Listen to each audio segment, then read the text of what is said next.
1600 divákov prišlo v sobotu v Lučenci povzbudiť slovenských basketbalistov na dôležitý zápas B skupiny B kategórie majstrovstiev Európy proti Holandsku. Hostia ako líder skupiny vyhrali 4 z 5 súbojov. Naši bojovali o udržanie si postupovej šance.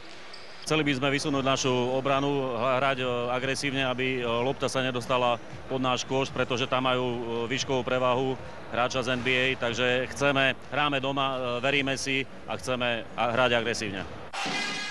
Začiatok zápasu bol obojstranne dosť nepresný, najmä v koncovke, a tak úvodné koše videli diváci až po 2 minútach hry. Keď naši viedli 7-4, zdalo sa, že v žičlivom prostredí strasú zo seba nervozitu a po dobrom výkone dosiahnu vytúžené víťazstvo. Úvod druhej 10-minútovky ich však napriek dusnému a teplému prostrediu v hale poriadne schladil.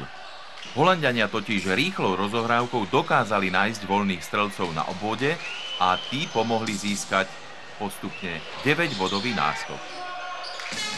V krízových momentoch ale okrem podnetov z lavičky pomáhali rozbehnúť slovenský motor neúnavní diváci. Slováci 2 trojkami zvrátili nepriaznivý vývoj a prvý polčas vyhrali o 2 body 40-38. Hostia ťažili v útoku najmä z hry výborného Elsona, hráča zámorskej NBA, družstva San Antonio Spurs. Ten dokázal nielen výborne manévrovať v podkošovom priestore, no dával dôležité koše aj streľbou z diaľky, pričom v obrane neraz zablokoval našich útočiacich hráčov.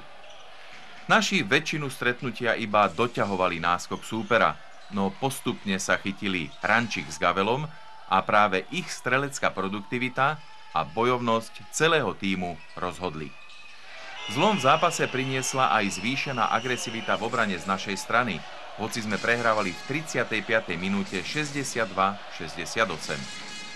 Definitívny zvrat nastal 3 minúty pred koncom.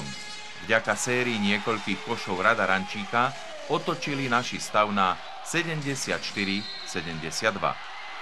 V dramatickej koncovke potom Anton Gavel premenil chladnokrvne 4 trestné hody a záverečný pressing súpera Slováci s prehľadom prekonali.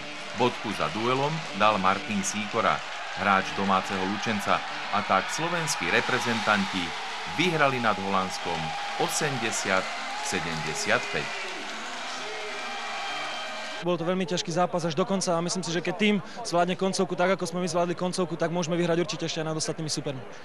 V čom podľa vás bol ten rozhodujúci moment, že ten zápas ste zvrátili? Tak rozhodujúci moment bol zrejme v domácom prostredí, kde aj keď sme prehrávali, tak diváci nás hnali a vlastne my sme trošku nejakými protiútokmi im pomohli na to, aby nás vyhecovali. Potom naši hráči siahli na dno ako svojich síl a dá sa povedať, že zobrali to do rúk dvaja hráči, ktorí hrajú v tých lepších lígach. Tono Gavel a Rado Rančík sa presadili. Kvalita supera bola pod košom, ale dokázali sme to eliminovať, aj keď nám dal, tuším, 31 bodov hráč NBA Elson, ale sme radi, že sme to vlastne zvládli.